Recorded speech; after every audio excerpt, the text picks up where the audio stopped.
Lecturer physics के candidate से PPSC जो है एग्जाम दोबारा लेने जा रहा है। पिछला एग्जाम जो था वो कैंसिल हो गया था और अब दोबारा से एग्जाम स्टार्ट हो चुके हैं बाकी सब्जेक्ट्स के जो कैंसिल हुए थे। तो इसका मतलब ये है कि अब ये हतमी बात है कि आपका एग्जाम दोबारा हो।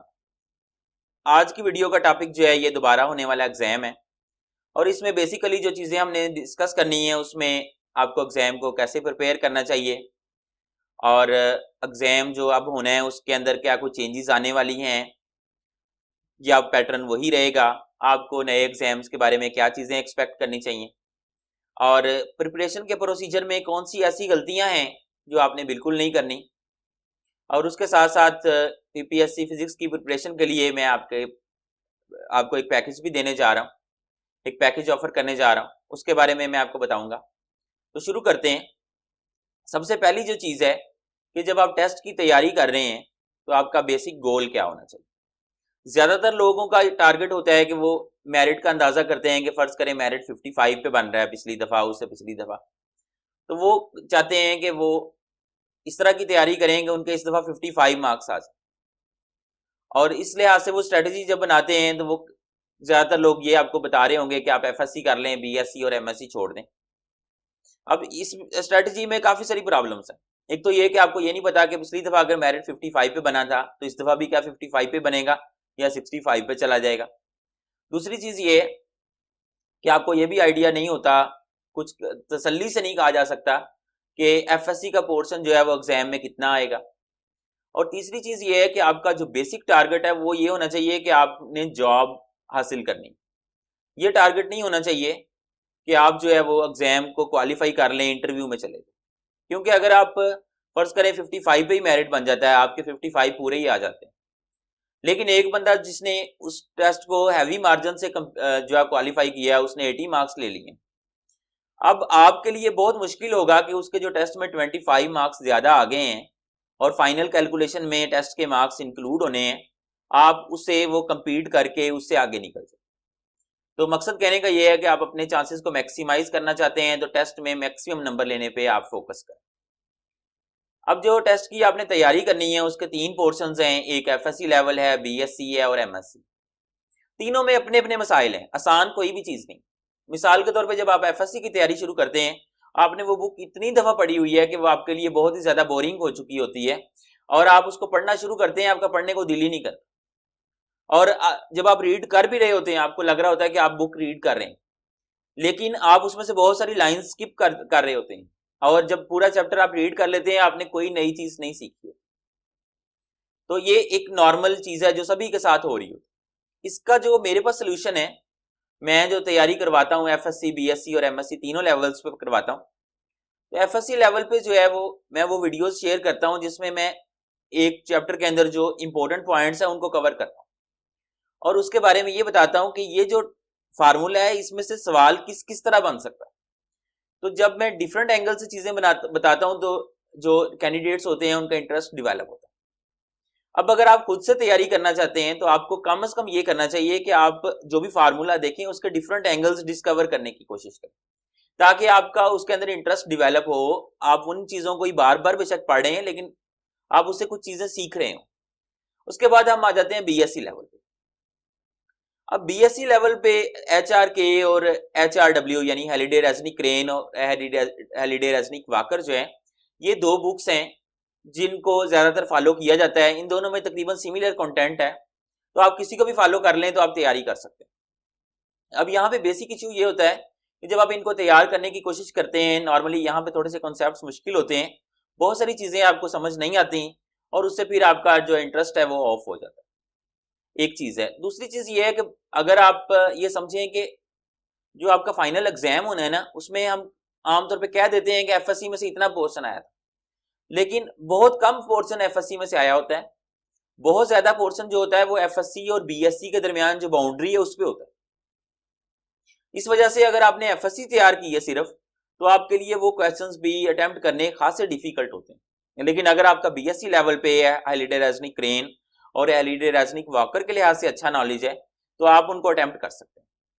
अब मैं जो आपको प्रोवाइड कर रहा हूँ चीजें, उसमें ये है कि हैलिडे रेजनिक क्रेन के रिलेटिव हर चैप्टर की एक वीडियो जो है वो मैं आपके साथ शेयर करूंगा और तकरीबन जो है वो 1 आवर की वीडियो होती है एक चैप्टर के ऊपर।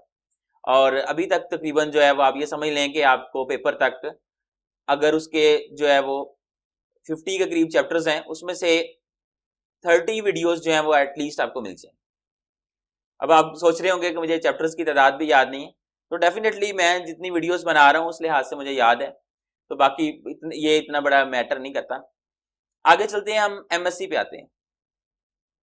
तो एमएससी के ऊपर जो है वो मोस्टली लोग कहते हैं कि बुक्स तैयार करनी चाहिए। मिसाल के तौर पे अगर मैं आपको कहूँ इलेक्ट्रोडायनेमिक्स अगर आपने तैयार करनी है तो आपको डेविड जे ग्रिफिथ से तैयार करनी चाहिए। अब यहाँ पे प्रॉब्लम ये है कि इन सारी बुक्स को तैयार करने के लिए बहुत ज़्यादा टाइम लगता है, और एक बुक को तैयार करने के लिए आपको 1 वीक काफ़ी नहीं है, बल्कि शायद 1 साल भी कम है। तो इस लिहाज से आप इन बुक्स को कभी भी तैयार नहीं कर सकते। इवन अभी क्या, नेक्स्ट ईयर के लिए भी अगर आप ट्राई करना शुरू करें कि नेक्स्ट जो वैकेंसीज आएंगी उसके लिए मैं प्रिपेयर कर लूँ, आप वो भी नहीं कर सकते। तो फिर आपको क्या करना चाहिए, आप इन चीज़ों को छोड़ दें। तो छोड़ना इसका सोल्यूशन नहीं है। इसके लिए मेरे पास जो आपके पास ऑप्शन, आपके लिए ऑप्शन है, वो ये है कि मैं हर सब्जेक्ट के ऊपर 90 मिनट्स की एक वीडियो शेयर करता हूँ। और मसलन इलेक्ट्रोडायनामिक्स है तो उसकी टोटल 90 मिनट्स की वीडियो होगी जिसमें मैं तमाम चीज़ें कवर कर लूँ। उसकी वजह ये है कि जिस बंदे ने डेविड जे ग्रिफिथ पूरी पढ़ी हुई है, मसलन मैंने पढ़ी हुई है और मुझे सारी उसकी एक दफ़ा समझ आ गई, लेकिन मुझे सारी जुबानी याद नहीं, उसमें से जो मुझे चीज़ें याद हैं ऑल टाइम मेरे साथ होती हैं वो बड़ी थोड़ी सी हैं, तो वो 90 मिनट्स में कवर हो जाती हैं। ज़्यादातर जो चीज़ें पूछी जाती हैं वो उनमें से ही पूछी जाती हैं। उसके बाद हम आ जाते हैं कि जो प्रिपरेशन के लिए मैं आपको पैकेज प्रोवाइड कर रहा हूँ, इसमें तकरीबन मैं आपको बताऊँ 90 मिनट्स से लेके 120 मिनट्स तक की वीडियोस हैं। और उसमें जैसे मैंने बताया एफएससी, बीएससी, एमएससी तमाम ही लेवल्स को कवर किया गया है। और ऑलमोस्ट आपको 60 आवर्स की वीडियोस मिलेंगी। जिस दिन आप पेमेंट करेंगे आपके सामने टेलीनॉर इजी पैसा का नंबर शो हो रहा होगा। फिजिक्स विजडम मेरा चैनल है, इसी पे मैं वीडियोस अपलोड करता हूँ। तो इसके ऊपर जो नंबर आपके सामने शो हो रहा है, इस पे जो ही आप टेलीनॉर इजी पैसा पे पेमेंट करेंगे तो ये वीडियोस जो हैं वो आपको मिल जाएंगी। तकरीबन 60 आवर्स की वीडियोस जो हैं वो आपको फौरन मिल जाएंगी। उसके बाद जो है वो हमने ये काफ़ी अरसे से ये प्रोसेस स्टार्ट किया हुआ है, और हम एक दिन छोड़ के एक दिन एक सेशन भी करते हैं, लाइव सेशन गूगल मीट के ऊपर। तो जो बाकी सेशंस रह गए हैं उनमें आप पार्टिसिपेट कर सकते हैं। और अब आप सोचेंगे कि बहुत सारे लोगों ने बहुत पहले से ज्वाइन कर लिया है। जिन्होंने पहले से ज्वाइन किया उन्होंने थोड़ी फीस ज़्यादा पे की है, आपके लिए मैंने उतनी कंसेशन भी कर दी। अब हम आ जाते हैं कि वो बड़ी गलतियां क्या हैं जो आपने एग्जाम की प्रिपरेशन के लिए नहीं करनी। सबसे बड़ी गलती होती है, जो कैंडिडेट्स हैं वो नोट्स पकड़ लेते हैं कहीं से, कुछ नोट्स मिल जाते हैं पीपीएससी की प्रिपरेशन के लिए, थोड़े से नोट्स होते हैं 4-5 सफ़े के, और वो उन्हें याद करने की कोशिश करते हैं। अब इसमें गड़बड़ ये होती है कि आप एक ऐसी चीज़ को रट्टा लगा रहे हैं जिसकी आपको समझ नहीं, और एग्जाम में जो क्वेश्चन आएगा आप उसको अप्लाई नहीं कर पाएंगे, वो आपके लिए यूजलेस हो। दूसरी जो बड़ी गलती है वो ये है कि बहुत सारे लोग जो हैं वो पास पेपर्स पे बहुत ज़्यादा रिलाई करते हैं। अगर आप पास पेपर्स पर रिलाई कर रहे हैं, उन्हीं को सिर्फ तैयार कर रहे हैं, तो ये भी आपका, इससे भी आपका काम नहीं बनने वाला। पास पेपर्स का सिर्फ ये फायदा है कि आपको ये अंदाजा हो जाता है कि आपकी कहाँ पे वीकनेस है, आप उस पर ज़्यादा तैयारी कर सकते हैं। तीसरी चीज़ जो है वो ये है कि बहुत सारे कैंडिडेट्स एमसीक्यूज की बुक्स पकड़ लेते हैं जो कि इतनी क्वालिटी की भी नहीं होती, और उनके अंदर से राइट ऑप्शंस को तैयार करने की, याद करने की, रट्टा मारने की कोशिश करते हैं। ये स्ट्रेटजी भी कभी पे नहीं करती। हमेशा फिजिक्स में जो बंदा चीज़ों को पूरे तरीके से अंडरस्टैंड करता है वही कामयाब होता है। और इसके साथ साथ एक बड़ी गलती है, बहुत सारे लोगों में ओवर कॉन्फिडेंस होता है, और वो उस ओवर कॉन्फिडेंस की वजह से या तो निचले लेवल की चीज़ों को तैयार ही नहीं करते, या वो फिर ये सोचते हैं कि हमने जो है पिछली दफ़ा टेस्ट क्वालिफाई कर लिया था, इस दफ़ा भी कर लेंगे। हर दफ़ा चीज़ें एक जैसी नहीं होती, चीज़ें बदल सकती हैं। अब मैं आ जाता हूँ पेपर के पैटर्न के हवाले से कि क्या चेंजेस एक्सपेक्टेड हैं। तो एक तो बड़ी चेंज ये आ रही है कि मेल्स का और फीमेल्स का जो एग्जाम है वो इस दफ़ा डिफरेंट आ रहा है। हिस्ट्री का कम से कम डिफरेंट था, मेल्स के लिए अलहदा था, फीमेल्स के लिए अलहदा था। दूसरी जो बड़ी चेंज है वो ये है कि पिछली दफ़ा जो थे वो नन ऑफ दीज वाले ऑप्शंस कम थे, अब जो है नन ऑफ दीज जो है वो हिस्ट्री के पेपर में काफ़ी क्वेश्चंस में आया है। तो आप फिजिक्स में भी एक्सपेक्ट कर सकते हैं शायद कि यहाँ पे भी इस तरह के क्वेश्चंस में चेंजिंग आ सकती है, तो आपने उसके हिसाब से तैयारी करनी। बहुत सारे लोगों को लग रहा है कि इस दफ़ा भी पेपर सारे का सारा एफएससी में से आएगा। मेरे ख्याल से अगर पेपर आसान भी आए तो ज़रूरी नहीं होता कि आसान एफएससी में से आए और मुश्किल आगे से आए। तो मैं एक्सपेक्ट कर रहा हूँ कि शायद पेपर आसान आए, लेकिन एफएससी, बीएससी और एमएससी आपको तमाम ही चीज़ें तैयार करनी चाहिए। तो मेरा ख्याल इतना काफ़ी है। शुक्रिया।